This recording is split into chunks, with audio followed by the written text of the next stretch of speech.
पूर्व WWE star को लगता है कि एलेक्सा ब्लैक को money in the bank briefcase जीतना चाहिए। ब्रीफकेस पर थोड़े समय पहले ही पूर्व स्टार एडन एंगल्स नजर आए थे। उन्होंने बताया कि एलेक्सा ब्लैक को money in the bank ladder match में जीतना चाहिए।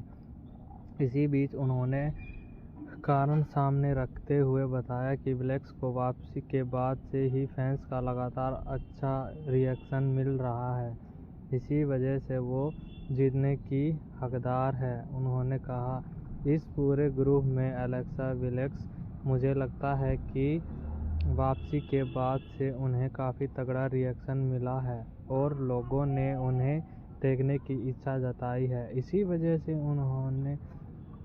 उन्होंने WWE उन्हें स्मिथ मौके पर इस्तेमाल कर किया है, लेकिन उन्हें लेकर प्रतिक्रिया शानदार है।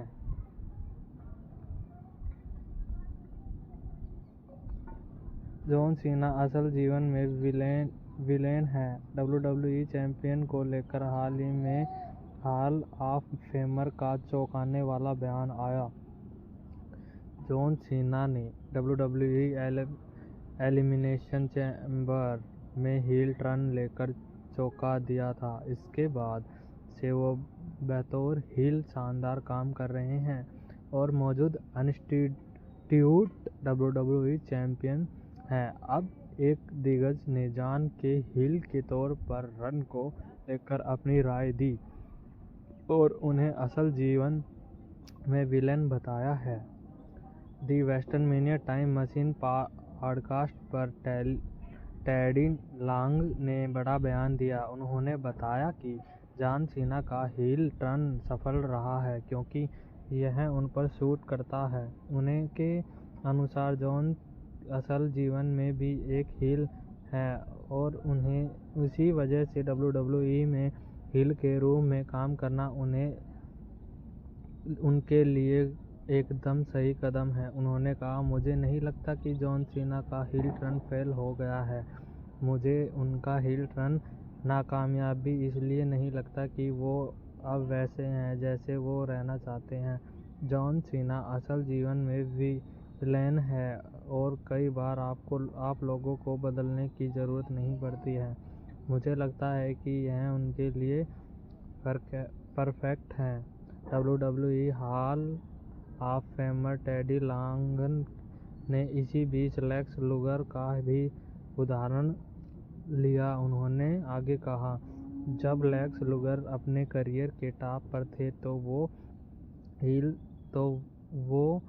हील थे और असल जीवन में भी वो कुछ वैसे ही थे। इसी वजह से वो शानदार तरीके से काम कर पाते थे और जॉन सीना भी इसे सफल बना पाए क्योंकि वो ऐसे ही। मुझे लगता है कि वो हील के तौर पर काम करने में कंफर्टेबल है और वो ऐसे ही रहना चाहते हैं।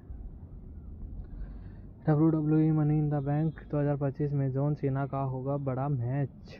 जॉन सीना लाइव इवेंट में इन रन एक्शन में नजर आएंगे।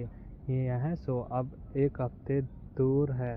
बता दें कि वो यहां लोगन पॉल के साथ टीम बनाकर जे उसो और कोडी रोड्स का सामना करने वाले हैं। यह टैग टीम मुकाबला खास हो सकता है और WWE द्वारा इसे मेन इवेंट में जगह दी जा सकती है।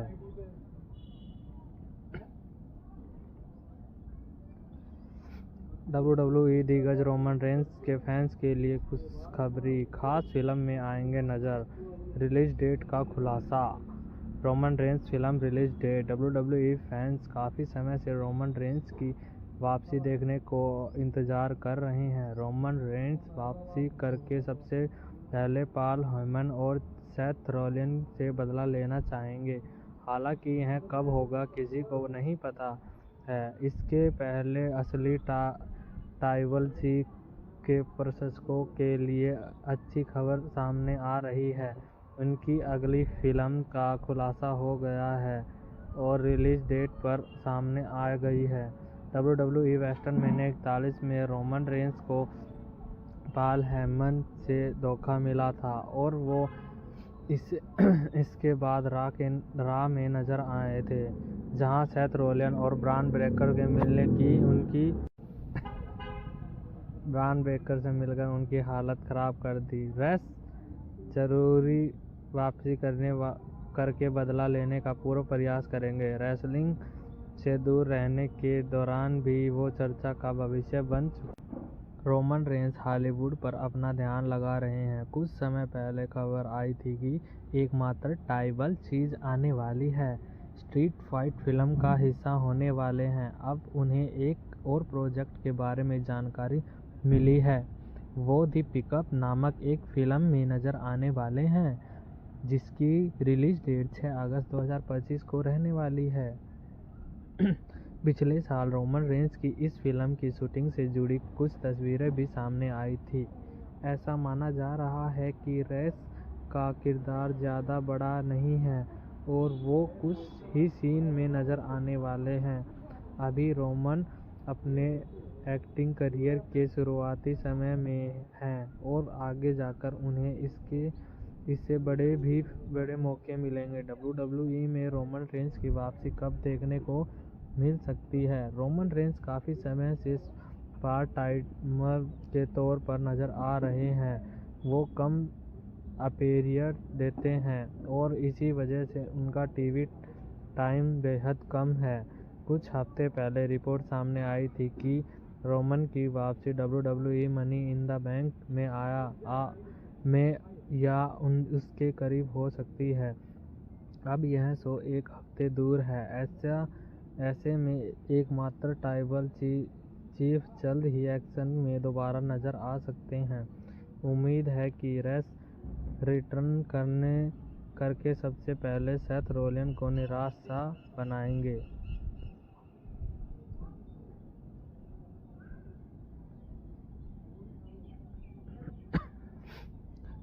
WWE रॉ के 2 धमाकेदार मैचों का हुआ ऐलान। जीतने वाला star money in the bank के लिए कटा सकता है ticket. WWE money in the bank 2025 के लिए फैंस बहुत ज़्यादा उत्साहित हैं। इसमें मेंस और वीमेंस लेजर मैच पर नज़र होती है। दोनों मैच के लिए 5 नाम ऑफिशियल हो गए हैं। आखिरी स्पॉट के लिए रॉ के क्वालिफाइंग मैच होंगे। इनका आधिकारिक तौर पर ऐलान देखने को मिल गया। WWE में स्मैकडाउन में हालिया एपिसोड के दौरान रॉ के अगले शो से जुड़ा बड़ा ऐलान किया।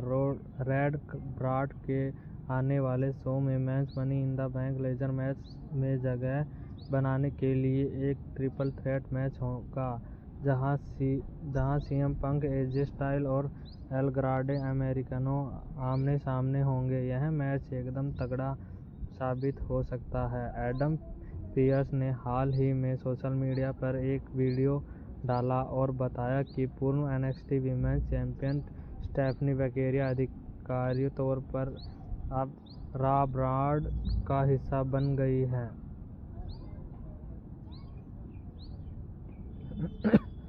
WWE स्मैकडाउन में पूर्व चैंपियन ने की वापसी। फेमस सुपरस्टार से हुई मुलाकात, साधा एक दूसरे पर निशाना।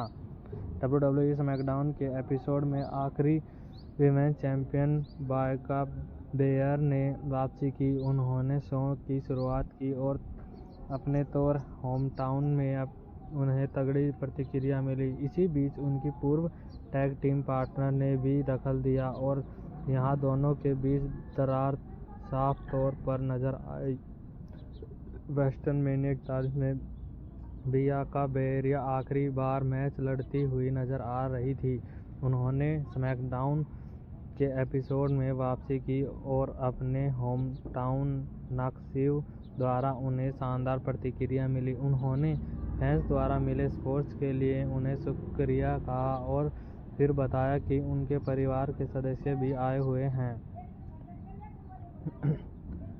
प्लेयर ने क्लियर किया कि अभी भी वो लड़ने के लिए क्लियर नहीं है। नाओमी ने दखल दिया और बताया कि वो बियांका बेलेयर को वापसी आते हुए देखकर खुश हैं। नाओमी ने इसी बीच बियांका को सभी चीजें भूलकर आगे बढ़ने के लिए कहा। पूर्व WWE स्मैकडाउन विमेंस चैंपियन ने बताया कि ब्लेयर ने उनके मैसेज का जवाब तक नहीं देती है। बियांका ने क्लियर कर दिया कि उन्हें अब नाओमी से मतलब नहीं है। नाओमी ने इसी बीच यहाँ तक कह दिया कि बियांका ब्लेयर के लिए इस तरह का बर्ताव सही नहीं होगा, क्योंकि वो उन्हें और उनकी मां के व्हीलचेयर पर भेज देगी। ऐसा लगा कि दोनों के बीच अभी ब्राwl हो जाएगी, लेकिन जैड कार्गिल ने दखल दिया। Naomi Z